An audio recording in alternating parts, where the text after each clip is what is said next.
લક્ષ્ય ન્યૂઝ, એક નજર, એક લક્ષ્ય. અમરેલી જિલ્લાના રાજુલામાં અમદાવાદ શહેરમાં 7th ડે સ્કૂલના વિદ્યાર્થીની હત્યા થઈ હતી, જેના વિરોધમાં આવેદનપત્ર આપવામાં આવ્યું. રાજુલા વિશ્વ હિન્દુ પરિષદ, બજરંગ દળ તથા આંતરરાષ્ટ્રીય હિન્દુ પરિષદ વિવિધ હિન્દુ સંગઠન દ્વારા અમદાવાદ ખાતે ધોરણ 10ના વિદ્યાર્થીની હત્યા થઈ છે, જે બાબતે લઈને દેશભરમાં વિરોધનો સૂર વાલીઓ રોષ છે. જેવામાં રાજુલામાં પણ આવેદનપત્ર મામલતદાર કચેરીએ આપવામાં આવ્યું હતું.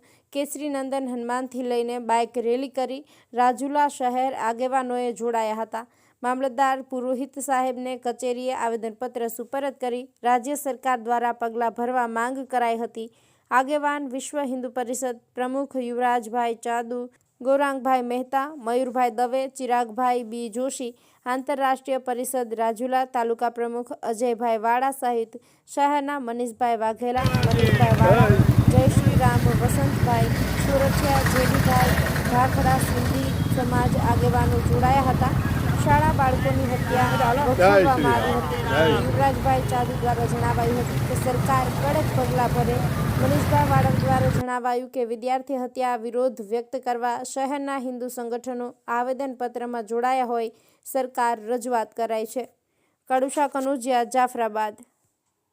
આજ રોજ રાજુલા વિશ્વ હિન્દુ પરિષદ, આંતરરાષ્ટ્રીય વિશ્વ હિન્દુ પરિષદના બંને પ્રમુખ સિંધી સમાજ, જેમ વિશ્વ હિન્દુ પરિષદના પ્રમુખે કીધું કે જે સ્કૂલમાં આપણા વિદ્યાર્થીની હત્યા થઈ છે સિંધી સમાજના, જે આપણો હિન્દુ ભાઈ છે, તેમને સખત શબ્દોમાં વખોડીએ છીએ અને એને સગીર ના ગણે અને એને સખતમાં સખત સજા મળે અને સ્કૂલની વહેલામાં વહેલી તકે માન્યતા રદ થાય એવી અપીલ કરીએ.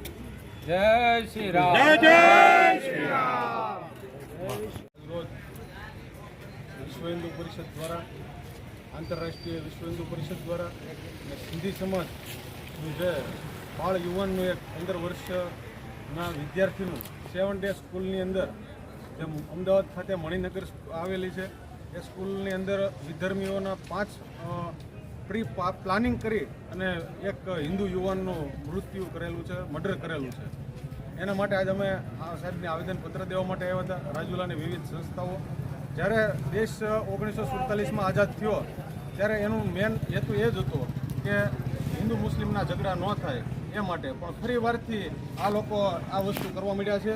તો અમે એક જ બધાને કાનૂન પાસે આશા રાખીએ છીએ કે જેમ બને એમ આવા વિધર્મીઓ જે આતંક પ્રવૃત્તિઓ કરે છે, જે આતંકવાદી જેવી એની મનોકામના છે, તો એ લોકોને કાનૂનનો ડર થોડોક બેહે. સ્કૂલની માન્યતા